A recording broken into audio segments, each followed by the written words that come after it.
on a commencé par se dire, finalement, dans quel but on va utiliser ces nouvelles technologies. La réponse est venue assez rapidement.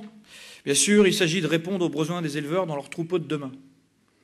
La vache, c'est l'outil de production. La vache, c'est la machine à produire du lait ou de la viande. Et notre rôle, nous, entreprises de sélection, c'est d'aider, d'accompagner l'éleveur à produire cet animal sur pied dans sa nurserie. Ni plus, ni moins.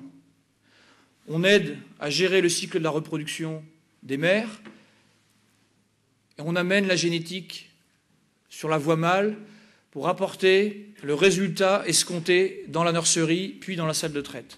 La compétitivité des élevages bovins français, notre rôle, c'est d'y participer.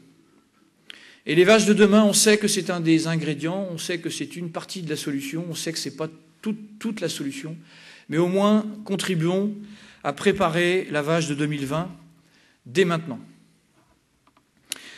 Alors, une fois qu'on a dit ça, on n'avait pas tout dit. Et on s'est dit à quelques-uns, bah, finalement, on a, à travers notre institution, nos élus, nos assemblées de section, un formidable terroir de consultation.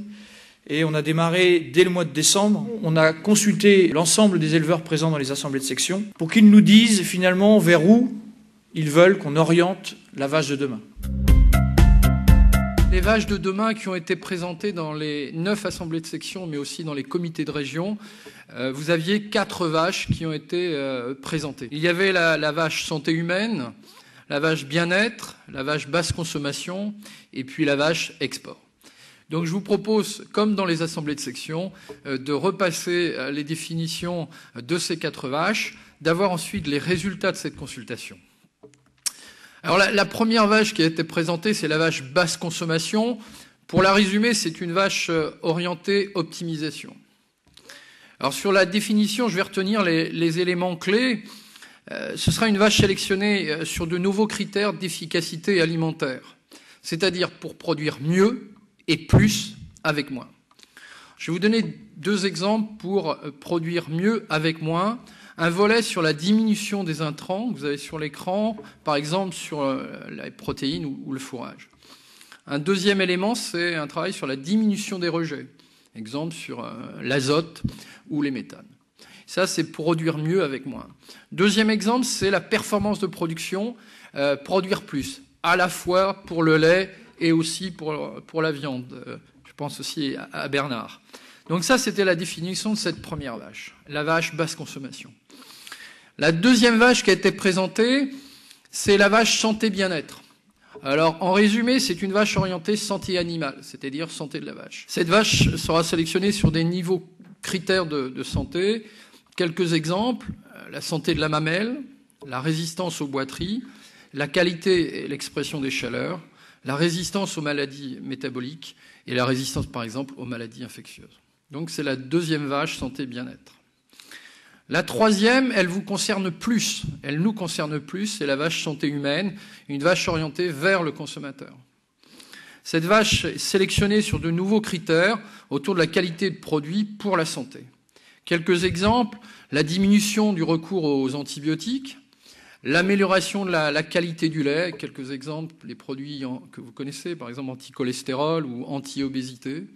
Et un autre volet aussi, c'est la production de nutriments pour différentes populations qui vont des plus jeunes aux plus âgés. Donc c'est cette troisième vache orientée consommateur. Et puis la quatrième, qui a été présentée dans ces assemblées de section et dans cette consultation, c'est la vache export. Clairement une vache orientée vers les éleveurs du monde. Alors cette vache est une vache sélectionnée sur de nouveaux critères adaptés à la demande des éleveurs de différents pays clients. Quelques exemples. Le premier, c'est une vache pour un système ultra-intensif hors sol, c'est-à-dire beaucoup de vaches dans peu d'espace, exemple pour le Brésil, la Chine ou l'Arabie saoudite. Deuxième exemple, complètement différent, un système ultra-extensif, c'est des systèmes de production dans beaucoup plus d'espace, comme l'Irlande ou l'Australie. Et puis enfin, un autre exemple très concret, c'est la fertilité de la semence des taureaux. Un critère qui, aux États-Unis aujourd'hui, tout comme au Mexique, est très demandé. Donc j'ai passé avec vous les 4 définitions que nous avons présentées dans la consultation.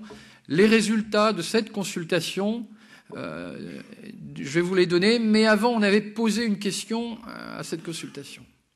Si la coopérative a 100 € à investir, combien d'euros mettez-vous sur chacune des vaches que je vous ai présentées? Donc on a fait cette consultation, comme Jean-Marc l'a dit, dans les séminaires de région, mais aussi dans les 9 assemblées de section de toutes les régions. Voilà les résultats. Puisqu'on est en période de vote, voilà les derniers résultats officiels. La vache qui a retenu vos suffrages, c'est la vache santé bien-être, avec 36 €. Ensuite, la vache basse consommation, celle qui produit beaucoup avec moins, 32 €. Ensuite, la vache santé humaine, autour de la santé du consommateur, 21 €. Et puis, la vache export, 11 €. Ça, c'était la première partie, c'est la consultation et les résultats. Ce que je vous propose maintenant, c'est d'aborder les conclusions de cette consultation. J'en ai retenu 4. D'abord, un bon retour de la consultation des éleveurs et aussi des équipes en assemblée de section. C'est plus de 600 résultats. C'était une première et cette participation a bien fonctionné. Côté éleveur, vous avez plébiscité clairement des vaches qui sont proches de vous. La vache santé bien-être, la vache basse consommation sont dans votre périmètre. Ensuite, vous avez découvert aussi les enjeux de la vache export. Ça a été un peu présenté dans le rapport d'activité, mais aussi dans les dossiers suivants. C'est véritablement une source de financement pour développer les projets de demain. Quatrième point, c'est maintenant, après cette consultation, c'est la mise en pratique de ces tendances, de ces axes. Le prochain rendez-vous est le 28 juin 2012 avec le séminaire du comité de région sur ce sujet.